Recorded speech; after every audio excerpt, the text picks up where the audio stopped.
Hey guys, Dov here with some more hot Total War Warhammer 2 multiplayer action. We're here today with the Greenskins, led by Mr. Slaughterer himself.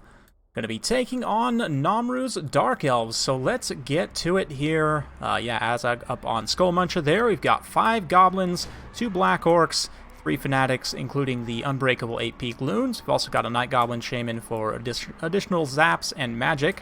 2 Doomdiver Catapults, and 3 Wolf Rider Archers, one of them being, of course, the Mangy Marauders.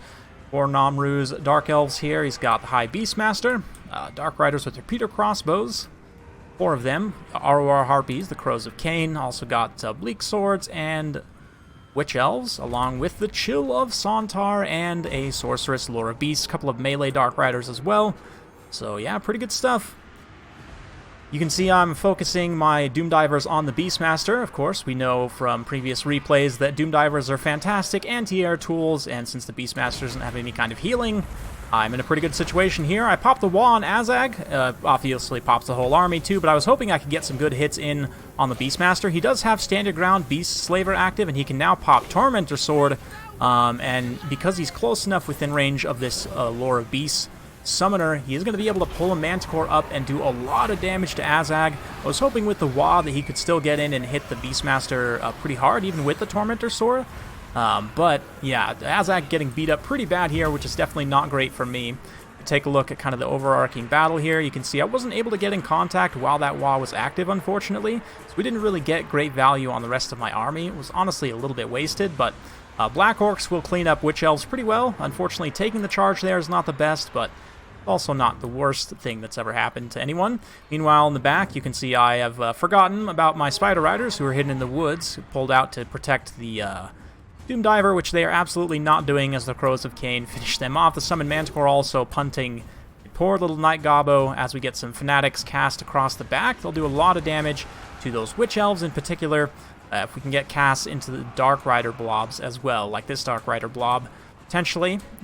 Maybe later in the game, bit of foreshadowing, we'll see.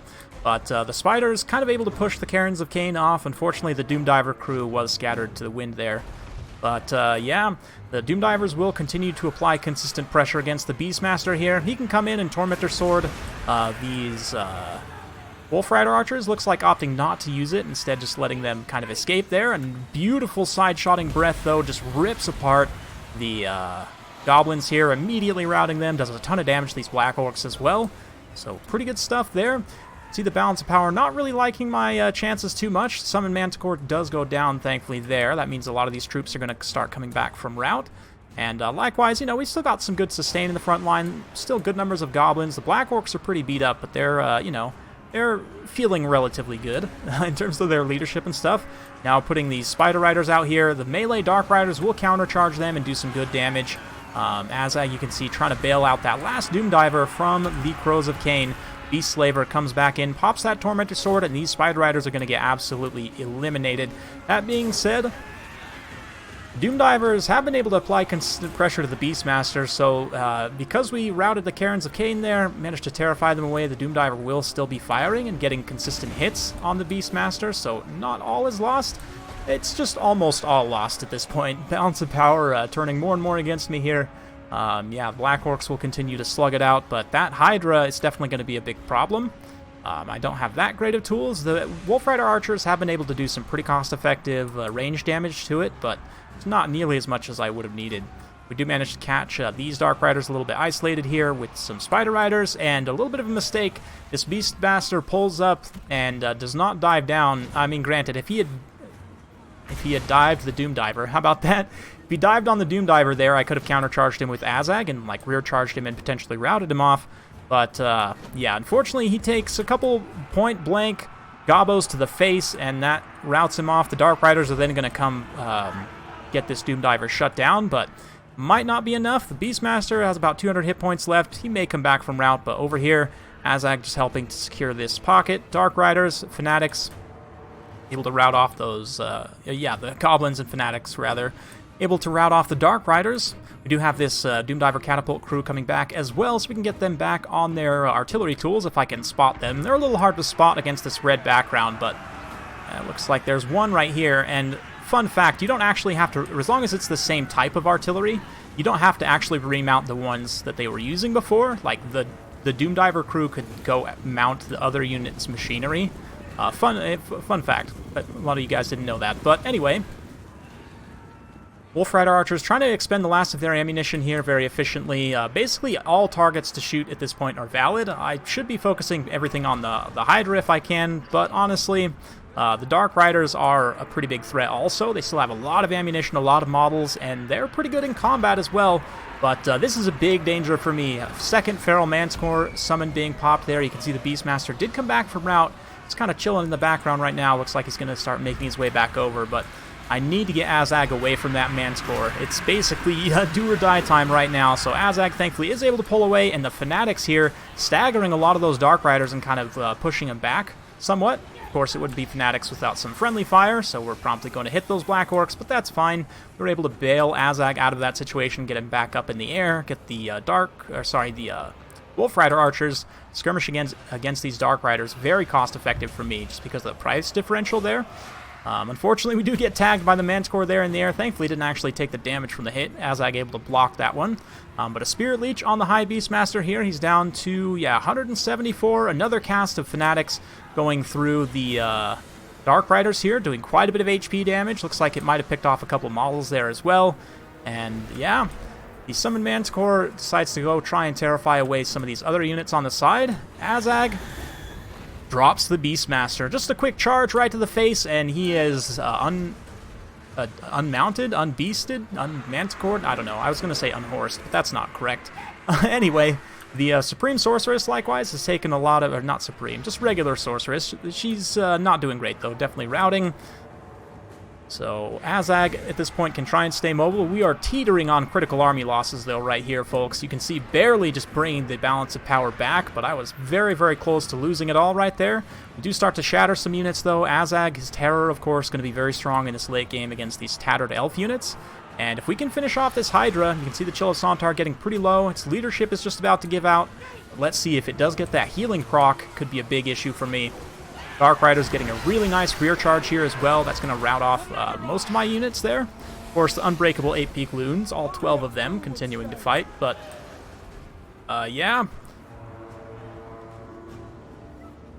I think that's basically it. It's just the Hydra pretty much and a couple of tattered troops out on the periphery. We've got some Dark Riders over here that I'm going to try and chase off. Looks like this Repeater Crossbow might actually be able to beat those Spider Riders since they're so beat up, but... yeah, if we can just isolate the Hydra, maybe AZHAG can finish him off. But at this point, the Hydra is regenerating quite a bit of HP. Haven't been able to do enough burst damage, and I really can't leave AZHAG in combat for too long. A little Flock of Doom there, just trying to break AZHAG off.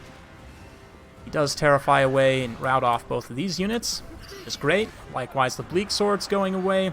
Over here, the Spider Riders are actually able to continue to rout that one Repeater Crossbow there. Looks like the other one might elude me for the time being. Let's keep it focused on the Chill here as it slugs it out with what's left of the Greenskins infantry. These Gobos coming in. Brave little Gobos with their stickas. I say brave. They will promptly run away. Yep, right on cue. The Loons will keep fighting, of course, because they don't really care. This is their thing. They're actually having a great time, believe it or not. All 5 of them that remain. But AZHAG can come in. Basically, I'm going to try and just avoid fighting the Hydra as much as I can, for as long as I can, and literally just rout off everything else. Like these Dark Riders, they can go. They're nice and light. There's some more Dark Riders over there, like these Bleak Swords. We can chase all of these units off before turning all of my attention to the Hydra, but army losses not looking great right now, or the balance of power getting very close, I should say, to army losses. Now we have to be careful not to trigger that, especially as the last of these Brave Loons get finished off. Let's give them the, ooh, nice double attack animation, finishes off 2 at once. Good boy, Chill, good boy. Can the Chill carry the rest of the game, though? It's just about at its healing cap, but there's almost no units left, and this Breath, unfortunately, is a bit scattered there, only makes slight contact with those Wolf Rider Archers. They shatter those Bleak Swords, and yeah, these Dark Riders over here shattered. Have some Repeater Crossbows over there, but I think they're too far away. So we'll fast forward a little bit as we are going to reorganize the forces here, send some Gobos in just to hold, but yeah, now's the time. We can get a rear charge potentially with AZHAG. We've got a Spirit Leech as well to do a little bit of HP damage. Here comes Azhag on the rear charge. You can see the Chill gets distracted by the Spider Riders and the Gobble Wolf Riders. Trying to turn around here, but Azhag, I don't know if he's actually like blocking it from turning around, but it kind of derps out for a second there. Doesn't get any attack animations, and finally, by the time it does do an attack, it's getting really low on HP. We've managed to claw the balance of power all the way back there, so yeah, a little bit of RNG definitely at the finish. I mean, there's a good chance the Chill was just going to turn around and destroy Azhag's face, right? But it ended up going in my favor that time, and the Chill gets broken just barely. Spider Riders and Azhag able to finish the job here, and yeah, after watching that display, those Dark Riders are nope, nope, nope, let's go. Very good game. Very good game to Namru. Hopefully you guys enjoyed watching that one. It was definitely a blast to play. Absolutely wild. There were like 3 or 4 times I thought for sure that I was going to get army losses there. Somehow those Gobos were able to hang in the fight just long enough. Yeah, I love the Doom Divers here. Again, any faction which you think might take a powerful flying lord. Obviously Malekith and Marathi in this matchup, and Beastmaster, of course. Supreme Sorceress on a Manticore, also not super uncommon. So just in general, I think the Doom Divers have a good spot in this matchup, and a number of others, obviously. Azhag always going to be competitive, probably, because of the speed and lore of death, and the Manticore. Black Orcs did a good job, 108.86 there, 65 on the Loons, pretty good stuff. Spider Riders kind of got misused there pretty badly, but hey, we managed to pull it out in the end. Yeah, definitely the Wolf Rider Archers were a carry, though. Just lasting until the late game, being able to use up all their ammunition, very cost-effective damage on the Hydra, on the repeater crossbows and everything. Just, I'm loving Wolf Rider Archers again. I don't know why I ever really stopped loving them, to be honest, but anyway, hopefully you guys have enjoyed watching. If you do like this sort of content, oh, let's not forget, 221 for the Good Boy Chill. Good Boy Chill, and 125 for Dark Riders. That's great, actually. Yeah, anyway, hopefully you guys enjoyed. If you like this sort of content, be sure to like, subscribe, and hit that bell notification, so every time I upload a new video, you'll be notified. Thanks again for watching, and we'll see you next time.